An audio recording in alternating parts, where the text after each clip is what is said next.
Hey everybody, welcome back to the internet again. We got some weird stuff to look at today, starting with this story from Today I Effed Up called Today I Effed Up by Ordering Food Online and Essentially Setting a Restaurant on Fire with the Help of the B-Movie Script. Okay guys, gonna make it short. This happened like a year ago, but I just remembered it and wanted to share. It was around noon, I was feeling hungry, so I headed to my country's version of Uber Eats to order some nice lunch. Found the food I liked, proceeded to check out, and noticed that the box where you can leave some message for the restaurant had no limit for characters. So I got the idea to prank the restaurant by copy-pasting the entire B-Movie script there, so it will get printed on the receipt. That's when the FU happened. A few minutes after I sent the order, I got a message that it was cancelled. Okay, no big deal, it might happen, so I wanted to order some food somewhere else, when I noticed some blackish smoke in the distance. It wasn't that far away, but I was studying and didn't want to leave my spot in the library. Well, shortly after, also like 2 fire trucks passed by, heading the restaurant's direction. The next day, I read in the local newspaper that the exact restaurant caught fire because of some cash register malfunction.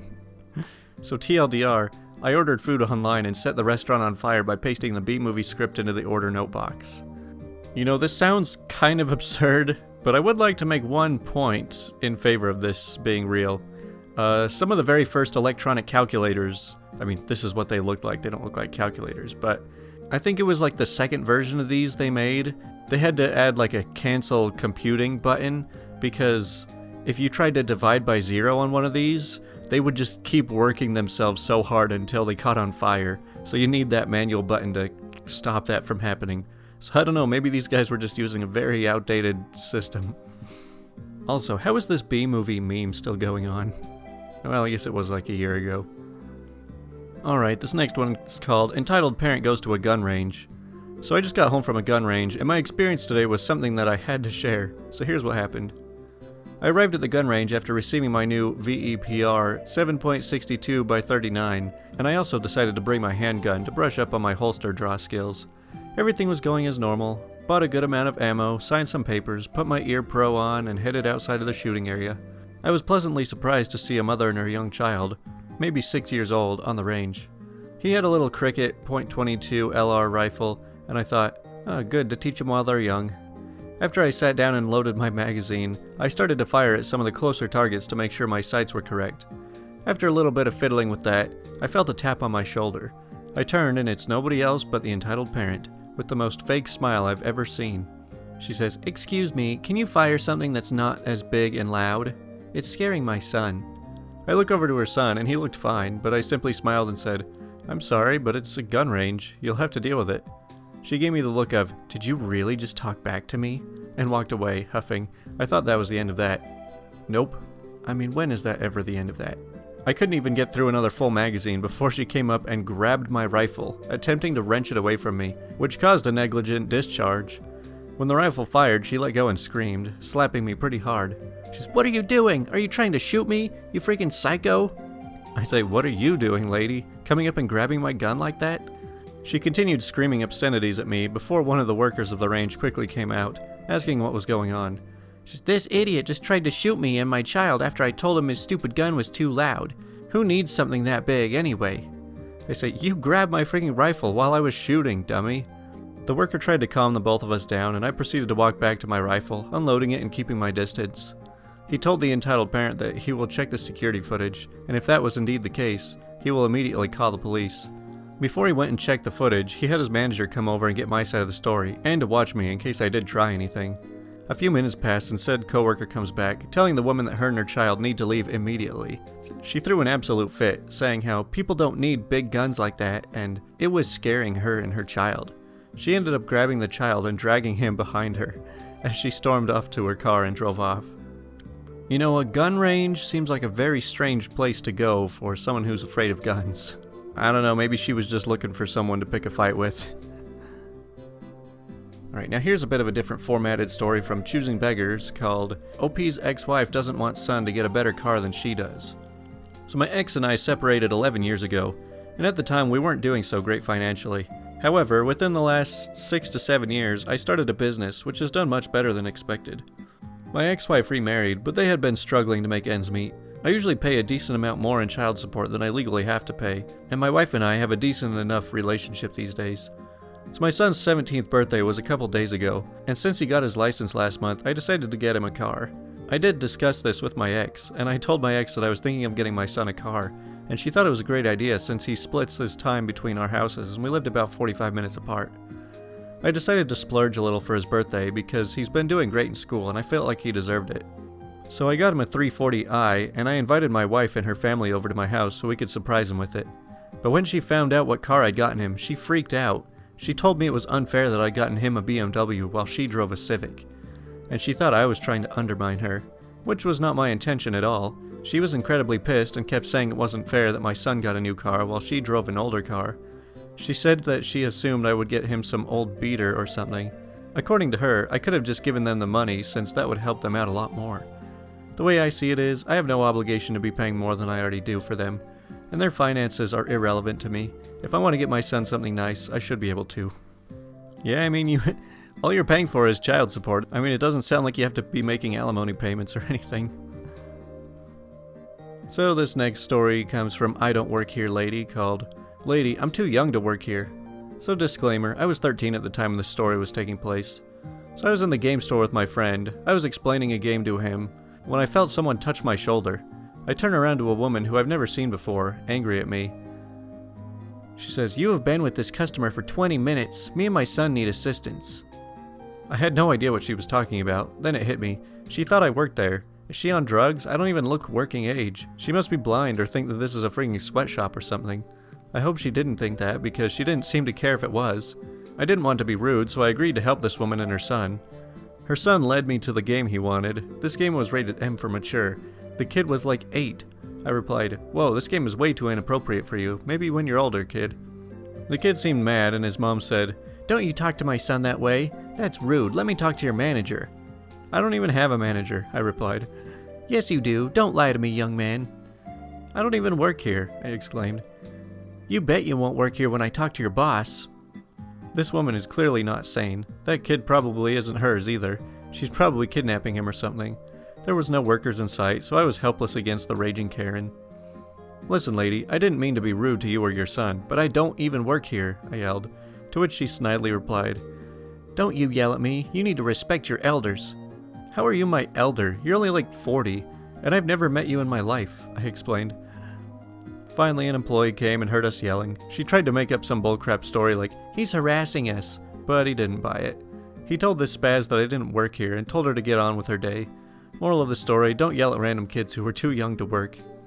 Hey, you just don't understand that when you are an entitled person, everyone else in the store is there to help you.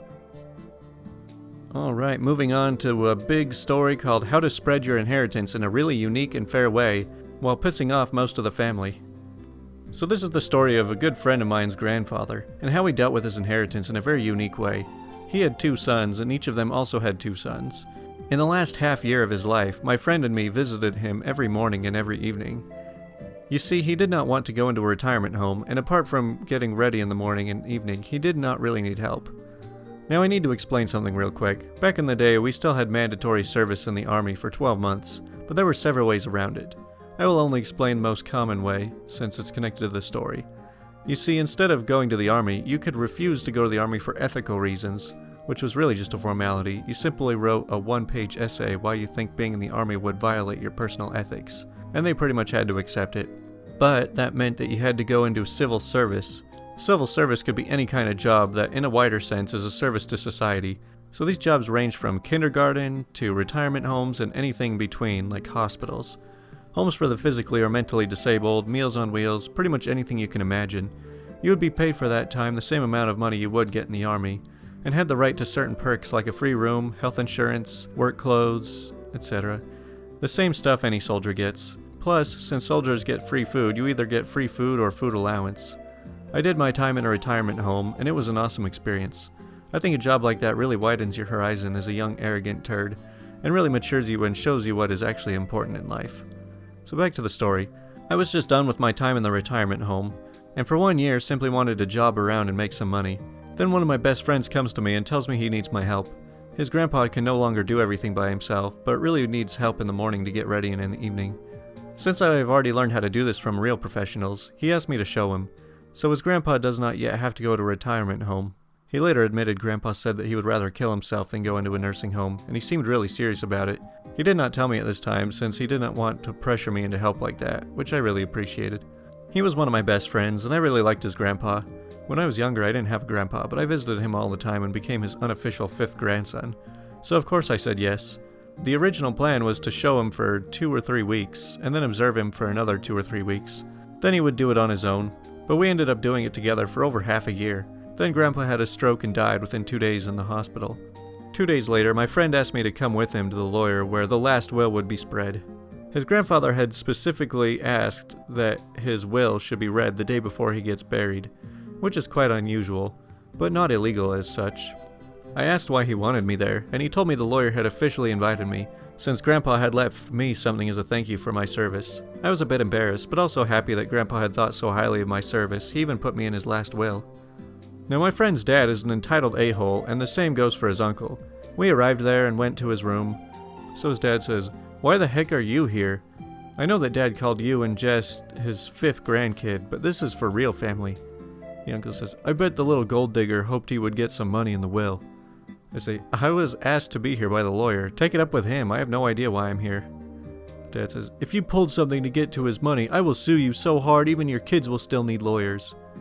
My friend says, "Show some respect and stop shouting. I know you two did not really give a crap about your dad, but show at least a minimum of respect."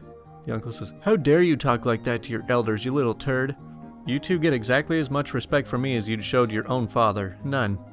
He really shouted the last word, and it finally shut the two up. We sat down and still had to wait for another 2 grandkids to arrive. The 2 sat right behind us, and what they talked about really made my blood boil. Apparently they had both gotten new cars, new jewelry for the wife, and had planned a huge holiday. All of that was paid for by credit, and they planned to pay for it with the inheritance. None of them said a word about missing him. None of them said even a word about missing him, being sad that he died. Nothing. Only me, and money, money, money. They seemed to be in a competition who could spend the inheritance faster with the way they planned away the money. Then finally, we were all there, and the lawyer read out a short letter. What I tell you here is a much shortened version, but the real thing was several pages, but it boils down to this. In recent years, I more and more realized that some people in my family cared a lot more about me than others. I am especially disappointed in my 2 sons, but I wanted to be really fair and not biased, so I came up with a point system. So a letter or a phone call is 1 point, plus 1 extra if it's very long. A visit is 2 points per hour plus 1 point per travel hour to me and back. Helping me out with something is 3 points per hour. This is the final results over the last 3 years of my life. The entitled dad has 8 points. The entitled uncle has 10 points. Uncle's kid 1 has 150 points. The other kid has 133 points. My friend's brother has 288 points. My friend has 7,341 points. And I have 5,883 points. My lawyer has already liquidated most of my assets except the house. Once it's sold, the money will be divided by the points. So we know what each point is worth, and then every person gets a share of the money according to his points. For about a minute you could hear a pin drop. Then both the entitled dad and uncle started shouting at the same time that they knew we would have pulled something like this and it will never stand. Of course they tried to sue, but they lost. And there was a secret clause in the will that if someone sues against the will, he loses his share of the inheritance. It took nearly 3 years until all the lawsuits were over. I was blown away when we finally got the money. I'm not naming a sum, but it was way more than I felt comfortable accepting, so I wanted to give at least some of it to the other 3 grandkids. But my friend finally convinced me to accept by saying to me, "You cared for him when he needed you, without expecting anything for it, which makes you 10 times more his family than any of those effers. They got what they deserved." Wow, I kinda like that point system thing. Man, he must have had a lot of documents tallying up all those points from everybody. You could tell he was just really wanting to rip off his 2 sons, but I guess it worked, so that's pretty great. And now on to the question of the day, which is, what's the most disturbing thing somebody did because they had a crush on you? Oh, looks like we're gonna get some creeper stories. So we asked to meet. I told him I was not home. He answered with, "But your light is on." Now, he lived nowhere near. My street is a no end, so there's no reason he was passing by. He was creepy in many other ways. He told people we were in love, and that we had a forbidden love, and kept messaging me for years. I was 15 to 23, and he was 23 to 31. Even when I was living in another city, he kept telling people about our love. He acted like a normal, sweet guy, so people had trouble believing me. I had to deny more than once that I had never kissed him, was his friend briefly when I was 15, and ignored him. I only stopped when I randomly met a friend of his in the city I lived in and showed him all the messages. The guy was shocked. As far as I know, his friend talked with him and he finally stopped. Curiously, he's been dating a girl with the same name as mine. Creepy as F. The creepiest ones are usually the most desperate ones. This guy proposed marriage so aggressively he had to be escorted off the premises, then later broke the lock off my dorm room and tried to get into bed with me. Man, what kind of proposal goes like that? You know, if you're like attacking the person while you're asking them to marry you, I don't think you're off to a very great start. I invited her to hang out, but she was already outside my place waiting for the call. Hey, at least she made it over pretty quick then. I vaguely noticed a car that was behind me the entire way to work from like the second turn I made out of my house. Didn't think much of it at the time. I pulled into work and this guy walks over to my car and opens the door and I was like, what the... Oh, hey, what's up? It was some dude that I had served 2 weeks ago named Bob. So he says something along the lines of, I brought this book for you. We talked about how I like to read and he recommended this author. So I'm still pretty weirded out that he opened my car door and we're the only ones in the parking lot, so I just quickly say thank you and told him I'd see him inside once my shift started. He then goes on to say, you didn't see me behind you the whole way here? I was waving my arms out the window, but you wouldn't look back. I knew it was you because I remembered your license plate. At this point, I'm just like calculating in my head how the F to get out of this situation, and internally freaking out. Don't even remember exactly what I said, but it was something to the effect of, oh, no, I didn't see you, but hey, I've really got to go in. But wait, there's more. He then says, oh well, I live right next to you. Are you in the white apartments or the orange ones? I'm in the golf community right up the street. I drove around the white ones for a while looking for you so I could give you the book. What the F? I just told him I really had to go now or I'd be late. I went inside and hid in the back for like an hour until he left and told management, and they've put him on the banned list. This was 2 weeks ago and I've been parking my car 3 buildings over and walking to my apartment because he memorized my plate number. Every time I drive, I've been scoping out everyone around me to make sure it's not him. He mentioned leaving to go up to the north for a few weeks, the last day I served him, so I think he's gone, but he'll be back eventually, and I don't really know what else to do other than keep him banned from my work. I met this guy 1 time. See, this is why you just don't interact with strangers. Don't talk to anybody, don't give anyone reason to like you. I'm not really sure why she would park blocks away and then walk. I would think that just makes her more exposed for him to see her. And the final response I've got for today is, he broke into my cousin's house and stole my guinea pig to feed to a snake because I wouldn't break up with my boyfriend to date him. That is quite the sentence right there. Well, that does it for today's stories and responses. What about you guys? Have you ever had to deal with some crazy crush that was stalking you or something? Anyways, hope you guys enjoyed, so I will talk to you guys tomorrow.